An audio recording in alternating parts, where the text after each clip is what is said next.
Hello friends, welcome to our channel Edugyan. दोस्तों, एडुज्ञान के online मंच पे आप सभी का स्वागत है। अपन देख रहे थे आपका जो सेकंड ग्रेड एग्ज़ाम आपका जो कि रिसेंटली में आयोजित होना है आपका 21 से 27 दिसंबर के बीच में। उसमें अपन ने जो मॉडल पेपर्स हैं राजस्थान जीके के, हालांकि ये जो वीडियो है वो राजस्थान के, आप चाहे से किसी भी गवर्नमेंट एग्ज़ाम की तैयारी कर रहे हो, जैसे सेकेंड ग्रेड है या आने वाले समय में आपका रीट मेंस एग्ज़ाम है, ठीक है, या सीईटी एग्जाम से, उन सब में ये जो क्वेश्चन है काफ़ी सिलेक्टेड क्वेश्चन लिए हुए हैं और क्वेश्चन देख के आपको मज़ा आ जाएगा।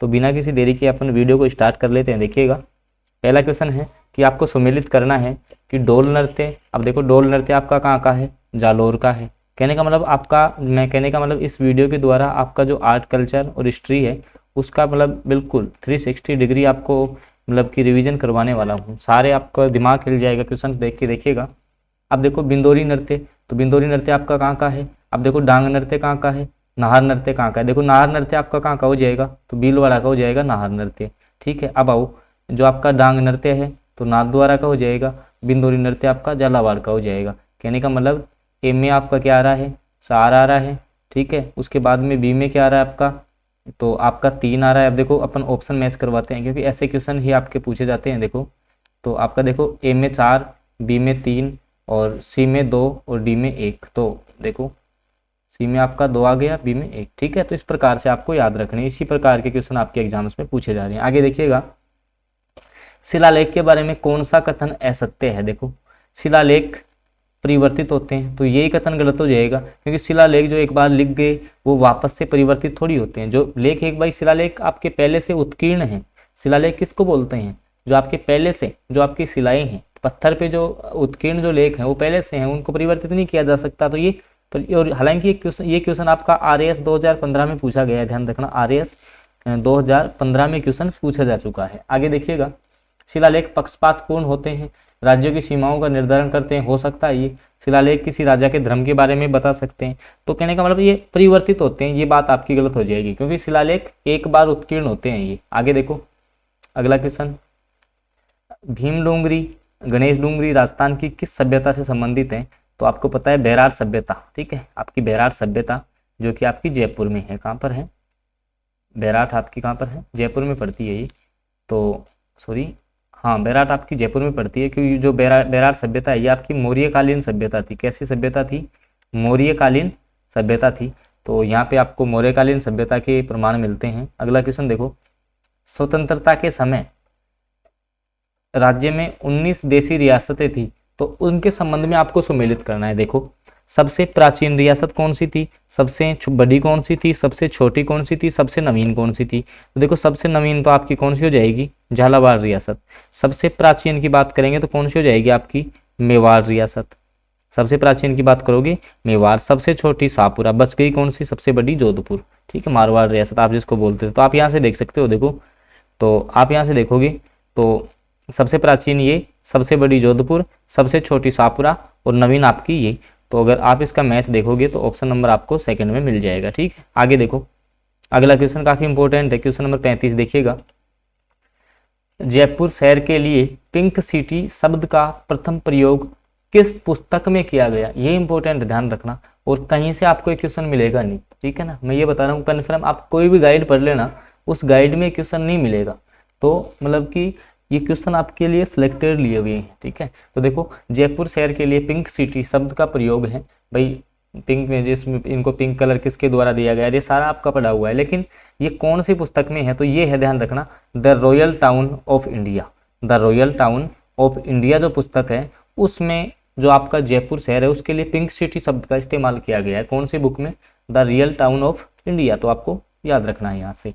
आगे देखिएगा, अगले क्वेश्चन की अपन बात कर लेते हैं कि लोक कला संग्रहालय कहाँ पर है। ऑप्शन है जयपुर, जोधपुर, जैसलमेर, दिल्ली। तो लोक कला संग्रहालय है वो आपका जोधपुर में है। ये भी इंपॉर्टेंट क्वेश्चन है, ध्यान रखना, आपका very very important confusing question है और एग्जाम में पूछ लिया जाता है कि लोक कला संग्रहालय, आपका जो लोक कला संग्रहालय है वो आपका कहाँ पर है, लोक कला संग्रहालय, तो ये आपका जोधपुर में है, ध्यान रखना, कहाँ पर है आपका, जोधपुर में। आगे देखिएगा, अगले क्वेश्चन की तरफ अपन बढ़ते हैं।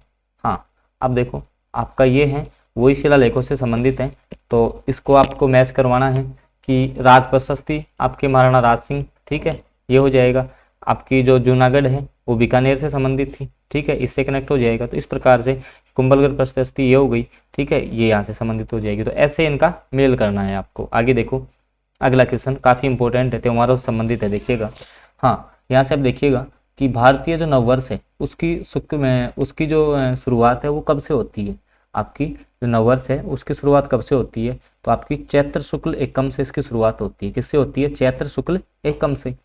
और अब देखना आप कई बार कंफ्यूज हो जाओगे, क्योंकि अब जो चैत्र है उसमें आपका कृष्ण आना चाहिए पहले, कृष्ण एकम, तो इससे कंफ्यूज मत हो जाना। ध्यान रखना नववर्ष की जो शुरुआत है किससे मानी जाती है? चैत्र शुक्ल एकम से, ठीक है। रक्षाबंधन आपका कब आता है? तो रक्षाबंधन आपका श्रावण में आता है, तो श्रावण पूर्णिमा हो जाएगा, ठीक है। गणगौर आपकी कब आती है? आपकी गणगौर आपकी जैसे मान लो कि जो आपका होली का त्यौहार होता है उसके बाद में आती है, तो ये चैत्र में आएंगी, ठीक है, चैत्र शुक्ल तृतीया हो जाएगी। और ये राम रेवाड़ी कुछ है तो ये आपका भाद्रपद शुक्ल एकादशी हो जाएगा। तो यहाँ से आप कनेक्ट कर सकते हो, ठीक है, यहाँ से आप कनेक्ट कर सकते हो, ठीक है। आगे देखिएगा, आगे अगले क्वेश्चन पे अपन चलते हैं। मत्स्य संघ का उद्घाटन कहाँ किया गया? तो ये भरतपुर के किले में किया गया। ध्यान रखना ये भी काफी इंपॉर्टेंट क्वेश्चन है। तो कहने का मतलब क्वेश्चन काफी सिलेक्टेड क्वेश्चन है, ठीक है, आरएएस लेवल के क्वेश्चन है जो कि आपके हर एग्जाम को बीट करेंगे। ध्यान रखना।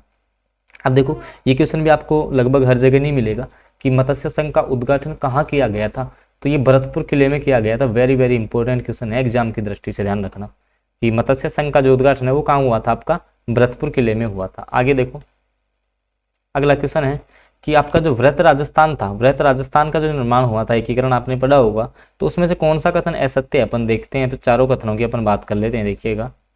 हाँ, वृहत राजस्थान का विधिवत उद्घाटन जयपुर में सरदार वल्लभ भाई पटेल द्वारा किया गया, बिल्कुल सही बात है। जयपुर महाराजा सवाई मानसिंह को आजीवन राज प्रमुख, बिल्कुल, और महाराणा जो भूपाल सिंह है उनको महाराजा प्रमुख बनाया गया था, और कोटा को जो भीम सिंह है उनको उपराज प्रमुख, ये बात भी सही है। हाई कोर्ट बीकानेर में, शिक्षा विभाग अजमेर में, वन सहकारी विभाग उदयपुर में, कृषि विभाग भरतपुर में रखने का निर्णय लिया गया। ऐसा कोई निर्णय इसमें नहीं लिया गया था, तो ये आपका गलत हो जाएगा, ठीक है, ऑप्शन नंबर 3। तो ऐसे एकीकरण भी आपको है ना पूरा डिक्टो आपको याद होना चाहिए, क्योंकि आप जो अधीनस्थ सेवा चयन बोर्ड किस प्रकार के क्वेश्चन पूछता है वो आपको पता ही है। आगे देखो, भारत सरकार के नियमों के अनुसार कौन सी रियासतें अपना स्वतंत्र अस्तित्व रख सकती थी? उस जो भारत सरकार की जो नियमावली थी उसमें कुछ नियम इस प्रकार से डिफाइन किए गए कि जो आपकी रियासतें हैं, भाई किसको रियासत बनाया जाएगा। मुख्य रूप से इसमें ये इंपॉर्टेंट है कि किसको रियासत बनाया जाएगा। तो ध्यान रखना जिस क्षेत्र की आपकी जो रियासत की वार्षिक आमदनी 1 करोड़ रुपए होगी या जनसंख्या 10 लाख से अधिक होगी। ध्यान रखना इंपॉर्टेंट क्वेश्चन है, वेरी वेरी इंपॉर्टेंट, कि भारत सरकार के नियमों के अनुसार कौन सी रियासतें अपना स्वतंत्र अस्तित्व रख सकती हैं। तो जिनकी आमदनी 1 करोड़ रुपए हो या जनसंख्या 10 लाख से अधिक हो, वही स्वतंत्र रियासतें रह सकती थी। तो इंपॉर्टेंट क्वेश्चन आपकी एग्जाम की दृष्टि से। आगे देखिएगा, क्वेश्चन का लेवल देख के आपको पता लग रहा होगा कि, और ये क्वेश्चन मैंने सारे क्वेश्चन आपके लिए सिलेक्टेड लिए हैं। आगे देखिएगा, अगला क्वेश्चन है, भारत सरकार के प्रावधानों के अनुसार राजस्थान की निम्न में से कौन सी रियासतें अपना स्वतंत्र अस्तित्व रख पाई? अब मैंने आपको बताया कि या तो आमदनी कितनी होनी चाहिए, 1 करोड़ रुपए उसकी वार्षिक आमदनी होनी चाहिए, या फिर 10 लाख से अधिक जनसंख्या होनी चाहिए। जनसंख्या कितनी होनी चाहिए? 10 लाख से अधिक। तो ऐसी कौन कौन सी रियासतें थी? तो जयपुर हो गई, जोधपुर थी, उदयपुर थी, बीकानेर। कौन कौन सी हो गई? जयपुर, जोधपुर, उदयपुर और बीकानेर। ये ऑप्शन नंबर 4 ध्यान रखना, ये भी इंपॉर्टेंट क्वेश्चन है, ठीक है। कौन कौन सी रियासतें थी अपना जो स्वतंत्र अस्तित्व रख पाई थी? तो जयपुर, जोधपुर, उदयपुर, बीकानेर, ठीक है, याद रखना है आपको। आगे देखो, अगला क्वेश्चन देखना, किस आयोग की सिफारिशों पर आबू दिलवाड़ा तहसीलों एवं अजमेर मेरवाड़ा क्षेत्र को राजस्थान में मिलाया गया? भाई कौन सा आयोग था, उसकी सिफारिश पे जो आपकी अजमेर मेरवाड़ा क्षेत्र जिसको एट लास्ट में मिलाया गया था? तो राज्य पुनर्गठन जो आयोग था, राज्य पुनर्गठन आयोग था, उसके तहत इसको मिलाया गया। आपको कमेंट करके बताना है कि राज्य पुनर्गठन आयोग का इसका मतलब पुनर्गठन कब किया गया था, ये आयोग कब अस्तित्व में आया था, ये आपको कमेंट करके बताना है। और दोस्तों वीडियो आपको पसंद आ रहा है तो इसको लाइक कीजिएगा, क्योंकि क्वेश्चंस का लेवल देख के आप आइडिया लगा सकते हो कि काफ़ी इंपॉर्टेंट ये वीडियो आपके लिए साबित होने वाला है। आगे देखिएगा, प्रतापगढ़ की प्रसिद्ध थेवा कला में जो थेवा नाम की उत्पत्ति है, देखना क्वेश्चन, बहुत क्वेश्चन आपने देखे हैं, ठीक है, आज तक आपने जीके पढ़ा है कि हाँ थेवा कला प्रतापगढ़, महाराटिक, सही। लेकिन असली आपका दिमाग आज खुलने वाला है क्वेश्चन देख के। देखिएगा, प्रतापगढ़ की प्रसिद्ध थेवा कला में जो थेवा नाम की उत्पत्ति है वो थारणा या वाड़ा क्रियाओं से मिलकर हुई है, जिसमें वाड़ा शब्द का क्या अर्थ होता है? तो कांच को कसने के लिए चांदी के बारीक तारों का जो फ्रेम बनाया जाता है उसको ध्यान रखना, वाड़ा बोलते हैं। वाड़ा किसको बोलते हैं? जो कांच को कसने के लिए चांदी की जो बारीक तारों का जो फ्रेम बनाते हैं उसको वाड़ा बोलते हैं। तो आप क्वेश्चंस का लेवल आपने देख लिया होगा, दिमाग आपका हिल रहा होगा। आगे देखिएगा, अगला है वो आपको अब आपके कुछ जो हिंदी तिथियां हैं उनको त्योहारों के साथ कनेक्ट करना है। देखिएगा, जैसे देवझूलनी एकादशी कब आती है, और तुलसी एकादशी कब आती है, बसंत पंचमी कब आती है। भाई बसंत पंचमी तो आप जैसे मान लो कि यहाँ से आप लगा सकते हो, और नाग पंचमी कब आती है, ठीक है। तो देखिएगा, अब जैसे इसको आप कनेक्ट करोगे एक सेकंड के लिए, 1 3 4 2, देखिएगा, हाँ इसमें आपका 1 आएगा, इसमें आपका 3 आएगा, इसमें आपका 2 आएगा, इसमें आपका 1 3 4 2 यहाँ आएगा ये, ठीक है। कहने का मतलब देवझूलनी जो एकादशी आपका वो कार्तिक शुक्ल एकादशी को आती है। कब आती है ये? कार्तिक शुक्ल एकादशी को आपकी ये आती है, ठीक है। अब जो तुलसी एकादशी है आपकी, जो तुलसी एकादशी है वो आपकी कब आती है? तो भाद्रपद शुक्ल एकादशी हो जाएगी, ठीक है। इस प्रकार से आपको कहने का मतलब इनकी तिथियां आपको याद रखनी है। आगे देखो, अगला क्वेश्चन है, ये कुछ आपकी वो दी हुई है क्या, जो भी आपके राजस्थान में, जैसे बडार क्या है, कन्यावल किसको बोलते हैं, मौसर किसको बोलते हैं, नांगल किसको बोलते हैं। देखिएगा, तो बडार क्या होता है? तो वर पक्ष की ओर से दिया जाने वाला जो प्रतिभोज है उसको अपन क्या बोलेंगे? बडार बोलेंगे। क्या बोलेंगे? बडार बोलेंगे। मौसर बोलेंगे मृत्युभोज की प्रथा को, ठीक है। और कन्यावल क्या हो जाएगा? और जो विवाह के दिन वधु के रिश्तेदारों द्वारा जो उपवास रखा जाता है उसको कन्यावल बोला जाता है। और नांगल हो गया आपका नवनिर्मित गृह में प्रवेश की रस्म। तो इस प्रकार से आपको कनेक्ट, अब देखना आपकी सारी आर्ट और कल्चर है वो यहाँ से रिपीट हो रही है। आर्ट और कल्चर जो भी आपकी सारी है, इसके अलावा हिस्ट्री आपकी सारी यहाँ से कनेक्ट होते हुए अपन चल रहे हैं आगे। तो क्वेश्चंस आपको पसंद आ रहे हैं तो वीडियो को लाइक जरूर कीजिएगा, और चैनल पे आप फर्स्ट बार जुड़े हैं तो इसको सब्सक्राइब जरूर कर लेंगे। आगे देखिएगा, अगला क्वेश्चन है, ये भी इंपॉर्टेंट है। कुछ ग्रंथ दिए हुए हैं और उनके रचयिता आपको दिए हुए हैं, इनको आपको कनेक्ट करना है। देखो, खुमान रासो, पृथ्वीराज रासो, बीसलदेव रासो और विजयपाल रासो, जिनके भी रासो शब्द लगता है वो देखो। तो आपका जो खुमान रासो है, ठीक है, सबसे पहले आपका यहाँ से देखो पृथ्वीराज रासो, आप चंद्रवरदाई यहाँ से सीधा कनेक्ट कर दोगे, मेरे को पता है, ठीक है। अब देखो आगे जो, अब आप जैसे इनको कनेक्ट करोगे तो खुमान रासो दलपति विजय का, खुमान रासो किसका हो जाएगा? दलपति विजय का। बीसलदेव रासो नरपति नाल का होगा, और विजयपाल रासो आपका नल सिंह का होगा। तो कहने का मतलब कि जो भी आपके ये ग्रंथ हैं, जो भी आपके ग्रंथ हैं, और ये कंफ्यूजिंग क्वेश्चन है, ध्यान रखना, और ये आपके आरएएस परीक्षा में पूछा जा चुका है, ठीक है, क्योंकि मैंने वही क्वेश्चन उठाए हैं जो आपके लगभग आरएएस एग्जाम को बीट करते हैं।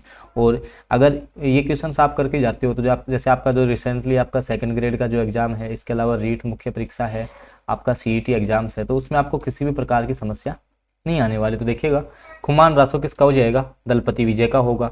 पृथ्वीराज रासो आप जानते हो चंद्रवरदाई का हो जाएगा। बीसलदेव रासो नरपति नाहल का होगा, और विजयपाल रासो आपके नल सिंह का हो जाएगा, ठीक है। आगे देखिएगा, अगला क्वेश्चन है कि आपके, एक सेकेंड देखिएगा, तो इसमें क्या है कि संघ हैं और मुख्य प्रधानमंत्री है, उनको आपको कनेक्ट करवाना है। तो देखिएगा, मत्स्य संघ के आपके कौन थे? शोभाराम कुमावत थे, ठीक है। पूर्वी राजस्थान संघ था, उसके कौन थे आपके? तो ये गोकुललाला साहू हो जाएंगे। संयुक्त राजस्थान के कौन से हो जाएंगे आपके? और व्रत राजस्थान के कौन से होंगे? देखिएगा, इसके ये होगी, तो इसके संयुक्त राजस्थान की माणिक्यलाल और व्रत राजस्थान की हीरालाल शास्त्री। तो ऐसे आपको कनेक्ट करना है, ठीक है। इसी प्रकार के क्वेश्चन आपसे पूछे जा रहे हैं, ठीक है।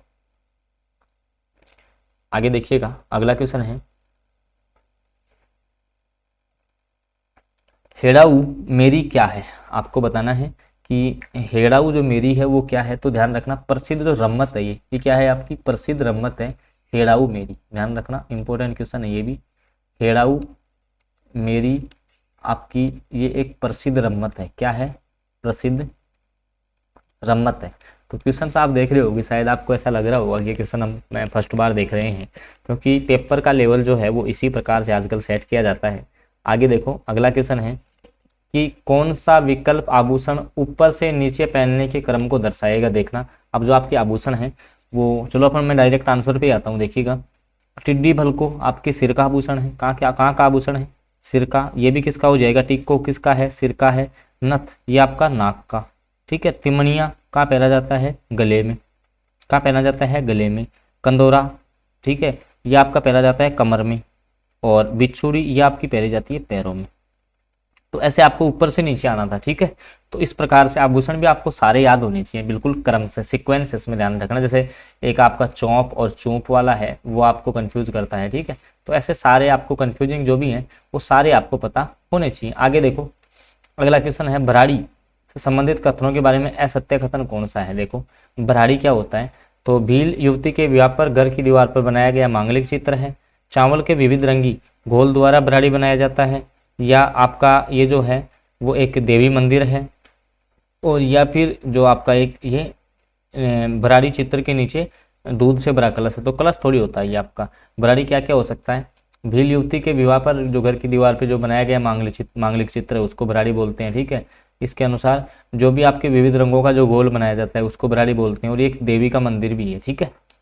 तो ये थोड़ा सा ध्यान रख लेना आप। आगे देखो अगला क्वेश्चन, निम्न में से किस स्थान पर राजस्थान में सबसे प्राचीन सभ्यता के अवशेष मिले हैं। तो सबसे प्राचीन सभ्यता के जो अवशेष मिले हैं ना वो बागोर भीलवाड़ा। ध्यान रखना कौन सी है? बागोर। कहाँ पर है आपकी? भीलवाड़ा में है। तो सबसे प्राचीन सभ्यता बागोर भीलवाड़ा है, ध्यान रखना। इंपॉर्टेंट क्वेश्चन है, काफी इंपॉर्टेंट क्वेश्चन है, काफी कंफ्यूजिंग क्वेश्चन है आपका। अगर सभ्यताओं का सबसे टफ क्वेश्चन है तो ये क्वेश्चन है कि राजस्थान में सबसे प्राचीन सभ्यता के अवशेष कहाँ पाए गए। तो ये आपकी बागोर भीलवाड़ा में पाए गए। इसके अलावा जैसे आपकी गणेशर सभ्यता कहाँ पर है? सिक्कर में है, ठीक है, कांतली नदी के किनारे है। सुनारी सभ्यता झुंझुनू की हो गई। कालीबंगा आपकी हनुमानगढ़ की हो गई। तो ये सारी आपको साथ में पता भी होनी चाहिए कौन सी सभ्यता कहाँ पर है। आगे देखो अगले क्वेश्चन की अपन बात कर लेते हैं, वही आपका सुमेलित करना है। देखो तो वर्षा के देवता किसको बोला जाता है? प्लेग रक्षक किसको बोला जाता है? कुष्ठ रोग का निवारण ये किस देवता द्वारा किया जाता है? और कृषि जो वैज्ञानिक है वो किसको बोला जाता है? तो देखिएगा ये जो आपका क्वेश्चन है उसमें देखिएगा तो देखिएगा वर्षा का देवता मामा देव, ठीक है। और प्लेग रक्षक आपके किसको बोला जाता है? जो आपके प्लेग रक्षक हैं वो आपके किसको बोला जाता है? पाबूजी को बोला जाता है प्लेग रक्षक, ठीक है। कुष्ठ रोग का निवारक आपके रामदेव जी को बोला जाता है। और कृषि वैज्ञानिक है वो तेजा जी को बोला जाता है, ध्यान रखना, ठीक है। तो काफी इंपॉर्टेंट क्वेश्चन है। इस प्रकार के क्वेश्चन भी आपको पता होने चाहिए। वर्षा का देवता मामा देव को बोला जाता है। किसको बोला जाता है? मामा देव को। प्लेग रोकसक आपके बाबूजी को बोला जाता है, ठीक है। कुष्ठ रोग का निवारक आपके ये। तो इस प्रकार से आपको पता होना चाहिए, ठीक है। आगे चलते हैं अपन अगले क्वेश्चन पे। हाँ अब देखो कुछ जो आपकी जो भी जनजाति है उनसे संबंधित क्वेश्चन है। और ध्यान रखना आपके सब लगभग हर जो क्वेश्चन है वो आपका हर टॉपिक का इंपॉर्टेंट जो फैक्ट है वो यहाँ से प्ले कर रहा है। तो क्वेश्चंस का लेवल देख के आपको पता लग गया होगा किस प्रकार के क्वेश्चन आपकी अधीनस्थ सेवा चयन बोर्ड द्वारा पूछे जाते हैं। तो क्वेश्चंस आपको पसंद आ रहे हैं तो वीडियो को लाइक जरूर कीजिएगा आप। अब देखो ये क्वेश्चन आपका कि खोइतू क्या होता है, सैलोत क्या होता है, कोड़िया क्या होता है, सलूका क्या होता है। देखिएगा तो खोइतू आपका क्या होता है। तो अब जैसे मान लो कि एक दो भी आपको आते हैं तो आप कनेक्ट कर सकते हो, देखना। अब जैसे मान लो कि सैलोत, तो सैलोत क्या होता है? ग्रासीय जनजाति का मुखिया को अपन क्या बोलते हैं? सैलोत बोलते हैं, ठीक है। क्या बोलते हैं? सैलोत बोलते हैं। खोइतू आपका क्या होता है? तो खोइतू आपका होता है कि जो भीलों द्वारा कमर में जो आपकी पहने जाने वाली जो लंगोटी है उसको अपन क्या बोलते हैं? खोइतू। और सलूका क्या होता है? तो ये आपका होता है क्या? शहरिया पुरुष वर्ग की जो अंगरखी है उसको ये बोलते हैं। और कोड़िया आपका ये हो जाएगा। कहने का मतलब अगर अपन कनेक्ट करना चाहें तो यहाँ से आप कनेक्ट कर सकते हो, ठीक है भाई। ए में आपका 4 आएगा, बी में आपका 1 आ जाएगा, सी में आपका 2 आएगा, डी में आपका यहाँ से 3 आएगा। तो इस प्रकार से आपको याद होना चाहिए, ठीक है। आगे चलते हैं अपन। देखिएगा अगला क्वेश्चन है कि आपको जो भी आपके लोक संत हैं उनसे संबंधित क्वेश्चन है। लोक संत से संबंधित क्वेश्चन है, मतलब कहने का मतलब हर क्वेश्चन आपका हर टॉपिक कवर कर रहा है। देखो लालदासी संप्रदाय, दादू पंथ आपका, राम स्नेही और रामानुज संप्रदाय। देखिएगा तो इसमें जब भी आप कनेक्ट करोगे तो देखिएगा इसमें आपका आ जाएगा ये क्या आ जाएगा? नगला। लालदासी संप्रदाय कहाँ हो जाएगा? नगला भरतपुर में हो जाएगा। कहाँ हो जाएगा? नगला भरतपुर में हो जाएगा। दादूपंत आपका नारायणा जयपुर में हो जाएगा, ठीक है। आपका रामस्नेही तो शाहपुरा भीलवाड़ा में होगा। रामानुज आपका हो जाएगा गलता जयपुर में, ठीक है।